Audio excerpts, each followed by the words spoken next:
Estamos de volta com Gente.com, hoje falando sobre os bastidores do mundo da bola. O meu convidado é o jornalista Jones Rossi, um dos autores desse livro aqui, O Guia Politicamente Incorreto do Futebol. Bom, um dos capítulos aqui também trata de Ricardo Teixeira, uma das figuras mais comentadas do futebol brasileiro. Onde é que o Ricardo Teixeira entra aqui? Então, ele é polêmico, né? Com certeza. O grande... Quase sempre para o mal. A gente quer deixar claro que no livro a gente não defende... Vocês não estão inocentando o Ricardo Teixeira, né? Não. A gente não quer canonizar o Ricardo Teixeira. Tá bom. A questão é que a gente fala que, inclusive por interesse próprio, o Ricardo Teixeira, ele salvou o futebol brasileiro de clubes, que por interesse de querer se perpetuar no comando da CBF, ele criou a Copa do Brasil em 1989. Foi uma maneira dele enxugar o Campeonato Brasileiro, porque o Campeonato Brasileiro era composto por um gazilhão de times, né? Tinham muitos clubes no Campeonato Brasileiro, então ele enxugou o número de times do Campeonato Brasileiro e conseguiu, então, porque era uma forma de contemplar todas as federações, era colocar times de todos os estados no Campeonato Brasileiro. Ele enxugou o Campeonato Brasileiro colocando os times na Copa do Brasil. Então, a Copa do Brasil contemplava times de todos os estados do Brasil. E daí ele pôde fazer um Campeonato Brasileiro com menos clubes. E, a partir de 2003, ele fez o Campeonato Brasileiro que todo mundo pedia há muito tempo. Pontos corridos e com turno e retorno. Que daí era o Campeonato Brasileiro mais justo, que vencia quem somasse mais pontos. Era simples. Você jogava com o seu adversário e daí volta, primeiro turno, segundo turno, final desse campeonato, quem somasse mais pontos era o campeão. Desde 2003 é assim, só 2005 que teve um problema, né, que por causa do escândalo de corrupção. Sim. Do hábito do Edilson. Tiveram que refazer alguns jogos, que o campeão era para ser o Inter, depois foi o Corinthians, mas tirando isso, todos os campeonatos foram feitos sem grandes percalços. Então, no final das contas, ele conseguiu fazer o que todos queriam, o Campeonato Brasileiro aos moldes do Campeonato Europeu. É isso que a gente defende no livro. Não, a gente não está falando que ele fez isso porque ele é bonzinho, porque ele é uma boa pessoa, porque ele queria ser ele é um grande patrono do futebol brasileiro. Ele fez isso por interesse próprio, porque ele queria se perpetuar no comando da CBF. Mas, então foi tudo muito bem planejado. Exatamente. Né? Agora, Jones, vocês tratam aqui, porque o futebol ele tem uma característica interessante, é o esporte que mais permite que meninos, humildes meninos de favelas de periferia, cheguem ao topo, se tornem milionários e pessoas extremamente famosas.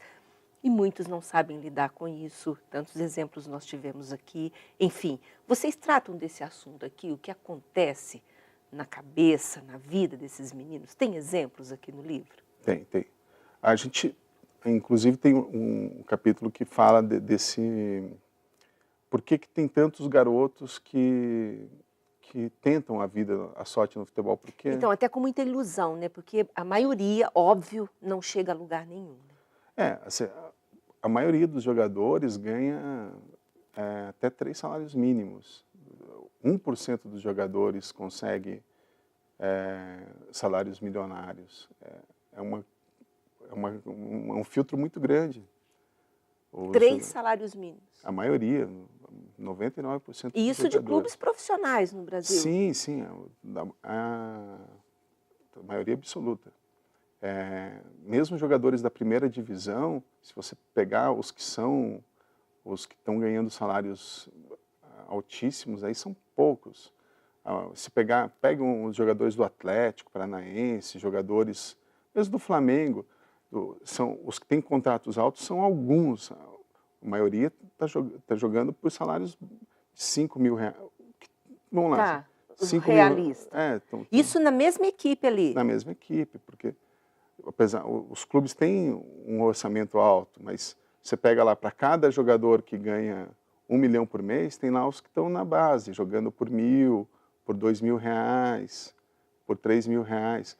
Claro, R$ 3.000, um bom salário para Mas totalmente fora do universo que a gente pensa sobre o mundo do futebol. Imagine isso numa mesma empresa. Você tem ali uma equipe, claro que tem os grandes talentos, isso também tem um preço. Mas a mesma equipe fazendo o mesmo trabalho e ali, entre aquela equipe, uma diferença Mas gigantesca. a gente usa uma comparação boa nisso daí, porque é o seguinte, se você pegar o livro Freakonomics, que é famoso, Sim, sim. ele mostra que a maioria dos traficantes nos Estados Unidos mora com a mãe e ganha mais ou menos a mesma coisa que um atendente do McDonald's. A maioria dos traficantes. Por que eles continuam sendo traficantes? Porque eles querem chegar ao topo. Porque eles querem ser o traficante que anda de carrão, que usa cordão de ouro, que pega a mulherada, enfim, o traficante que está lá no topo da pirâmide. Ele não está pensando que ele está ganhando 3 salários mínimos, ou que ele vai de ônibus treinar, ou que no final do mês ele não tem dinheiro para comprar o cordão de ouro. Ele está pensando que daqui a um ano ele pode fazer um golaço e ser descoberto, uma guinada e dar uma na guinada vida profissional. na vida profissional. E isso pode mudar, é muito rápido que muda a vida deles. Um jogador pode mudar de categoria, De um ano para o salário, outro, né, Jones? de um mês para o outro. Na temporada, na mesma própria temporada. na mesma temporada. Isso muda acontece, revisão de contrato, de salário, dentro da muito mesma rápido. temporada em curso? Em uma semana, se o cara vai lá, faz um golaço, ele está com o contrato, ele é descoberto, ele tem que ser valorizado, porque senão vem um outro clube, pega e leva. Isso é a coisa mais comum no futebol. E aí alguns não sabem lidar com esse estrelato. Né? Não sabem lidar, mas isso é a coisa mais comum, ninguém saberia lidar. A gente fala tanto dos jogadores de futebol, Sim. mas se isso acontecesse na vida de qualquer pessoa, ninguém conseguiria lidar com uma mudança de ganhar 5 salários mínimos, 3 salários mínimos, para ganhar 5 milhões de reais. Ninguém saberia o que fazer. Isso daí ninguém está preparado para uma mudança dessa. As pessoas gostam muito de atirar pedra, Sim. mas não saberiam lidar com isso. E ninguém são meninos saberia. novos, né? E às vezes a própria família não é estruturada para dar o apoio que precisa.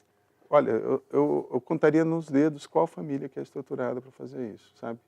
As pessoas gostam de falar dos jogadores e tal, mas mesmo fora do futebol, quantas famílias são estruturadas? Pouquíssimas. Papo delicioso, gente, delicioso. Estamos falando aqui com o Jones Rossi sobre o Guia Politicamente Incorreto do Futebol. O nosso último intervalo, daqui a pouquinho a gente volta terminando essa conversa, tá, Jones? Até Ok. já.